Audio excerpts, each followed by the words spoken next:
Hello, my name is Bill Haley for Haley 2024, The Movement's Government Reform Ideas. Now this video is going to be on competitive currencies, fully backed up and standardized units.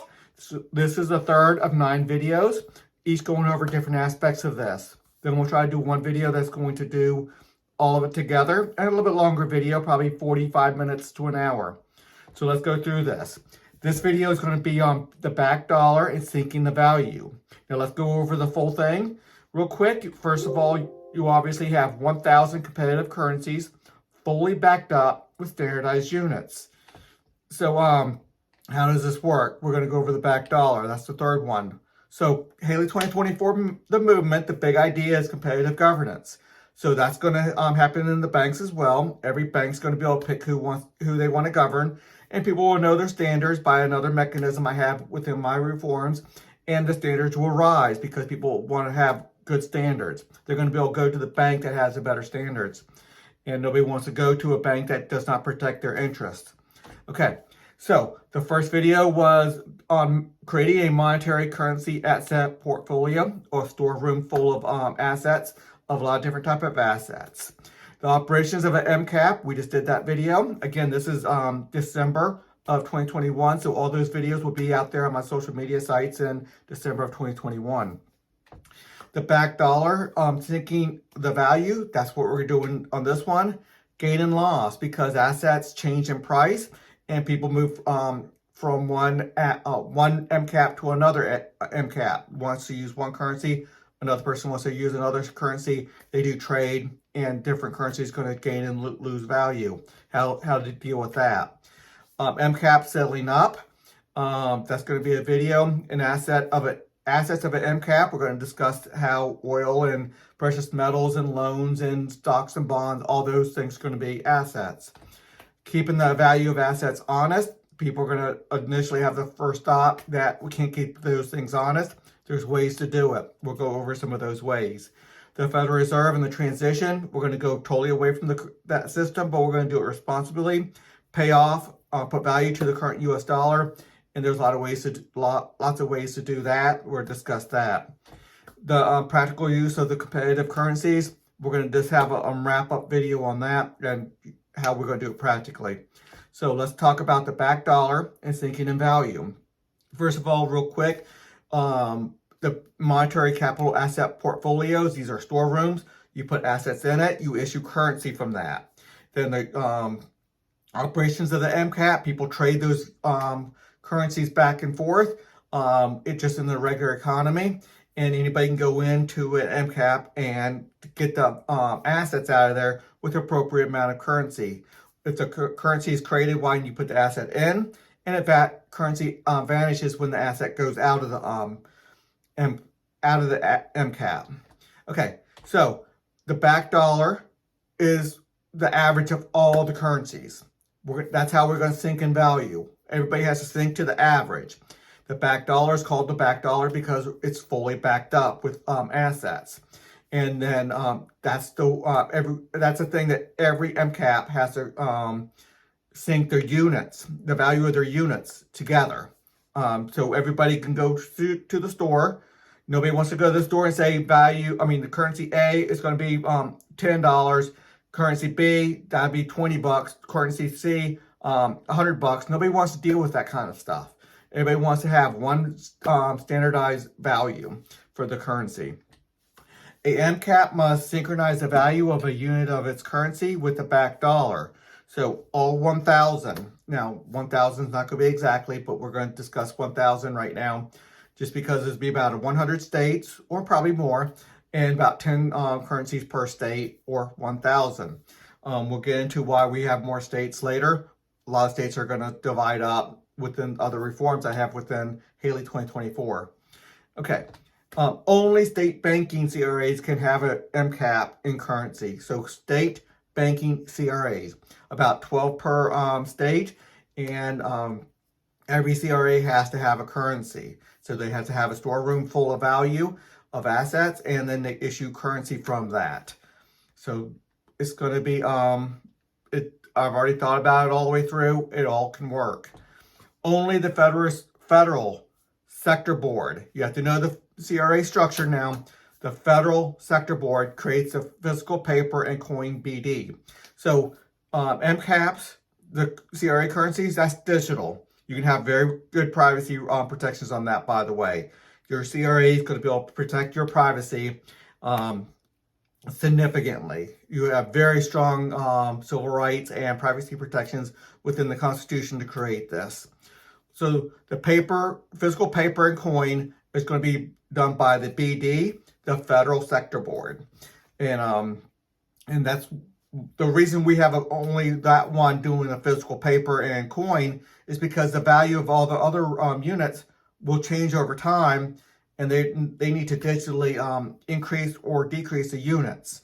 So you can't really have physical paper and physical coin for the digital MCAPs. That's you're going to have to think about it for a little while to understand that, and other videos and other write-ups on my website will show you that.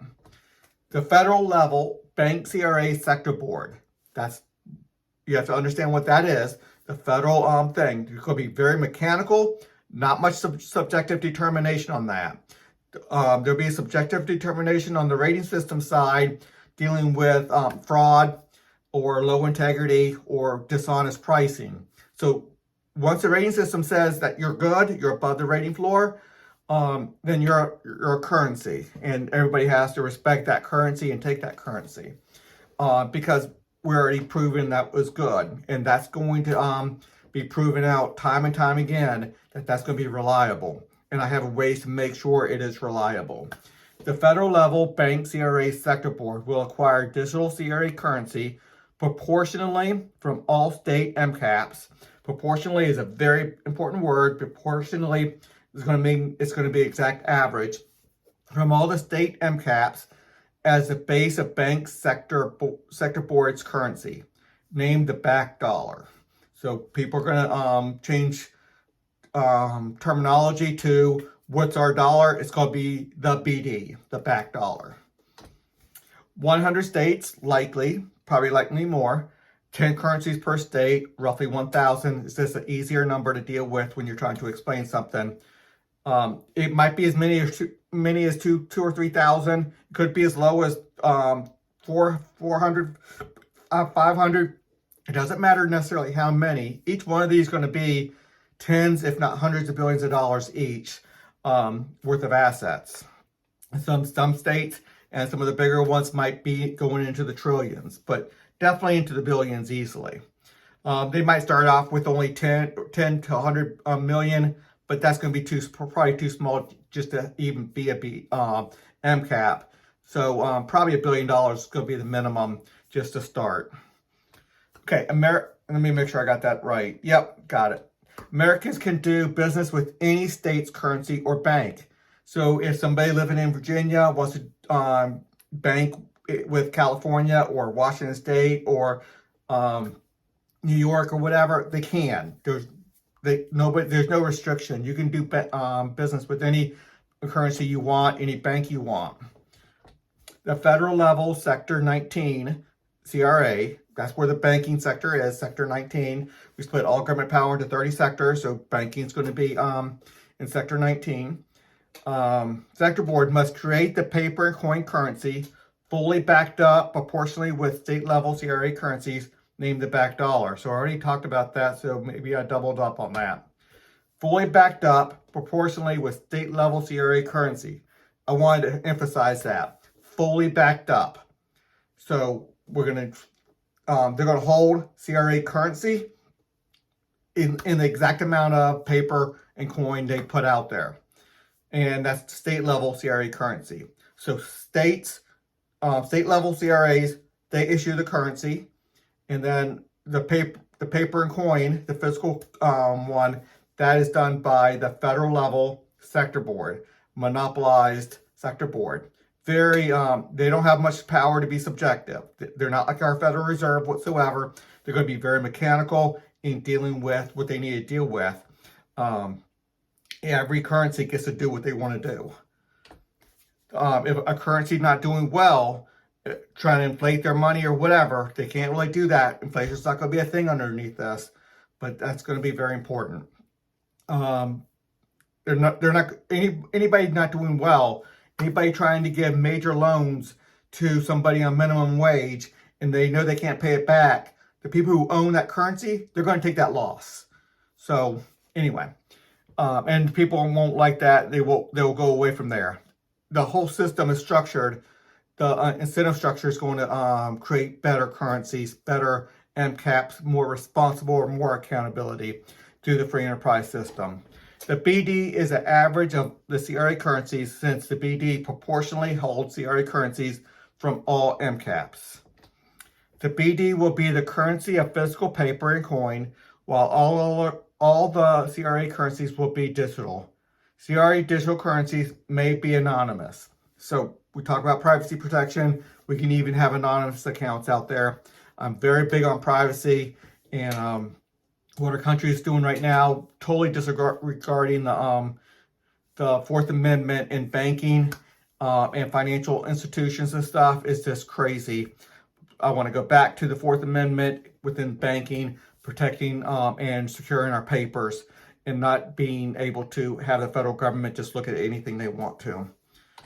Some people will want their money in MCAP digital currency, and others will prefer all or some of their money in the physical paper and coin.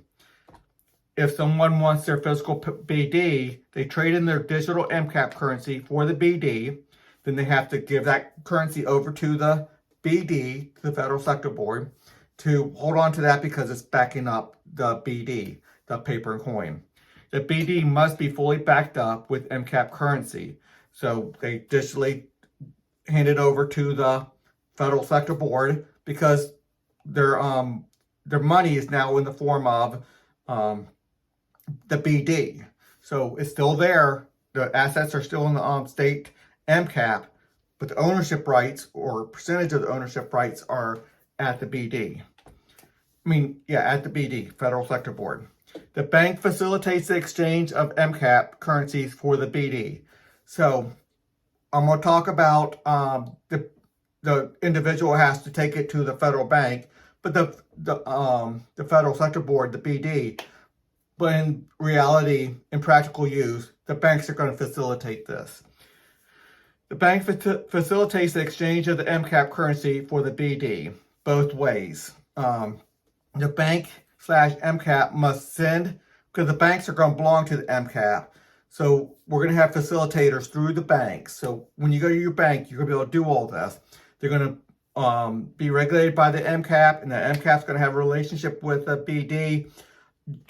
A personal person or a business is going to have to go to the bank, and the banks will facilitate everything else.